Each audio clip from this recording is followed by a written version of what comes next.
کھانے کی طرف آ جائیں جی میں 5 ساری زندگی گزارنے کے بعد آپ کو 5 سبزیاں بتا دیتا ہوں جی، باقی حرام نہیں ہے، جتنی مرضی کھائیں، لیکن یہ جو میں ابھی 5 سبزیاں بولنے لگا ہوں یہ شوگر کے مریضوں کے لیے بہت اچھی ہیں۔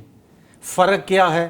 یہ میں نے انگریزوں سے سیکھا کہ یہ سبزیاں الکلائن ہیں، دوسرے لفظوں میں جتنے کھانے ہم کھاتے ہیں یہ ہمارے اندر ایسڈ پروڈیوس کرتے ہیں اور ساری توانائی گردے اس پہ لگا دیتے ہیں کہ باڈی سے ایسڈ باہر نکالیں، کیونکہ لوگ وہ کھانے کھاتے ہیں جس سے ان کو توانائی ملے اور یہ ایسڈک ہے۔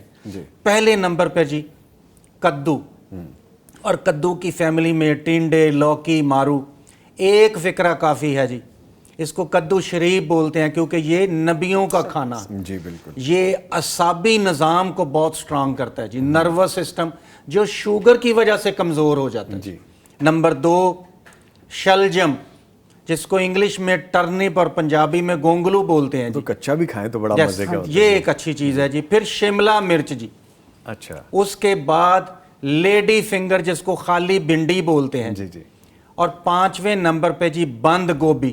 ہمارے ملک میں یہ سلاد کے طور پہ ہے، باہر کے ملکوں میں اس کا سوپ بھی پیا جاتا ہے۔ ٹھیک ہے۔ اچھا سر، میں جلدی سے ایک چیز اور ایڈ کرنا چاہوں گا، بریک کی جانب جانا ہے۔ یہ بتائیں کہ آئس برگ بھی اس سے ریلیٹ کر سکتے ہیں؟ بند گوبھی جہاں پہ آئس برگ کو بھی لے سکتے ہیں ہم اسی طرح سے؟ دیکھیں جی، جو سستی چیز مل جائے، جی جیسے آج کل مارکیٹ میں جو پھول گوبھی ہے جی وہ 60 روپے کلو ہے جی، اور بند گوبھی 200 روپے کلو ہے، ٹھیک ہے، ٹھیک تو ہو آپ گیا نے سر۔ اس حساب سے چلنا ہے۔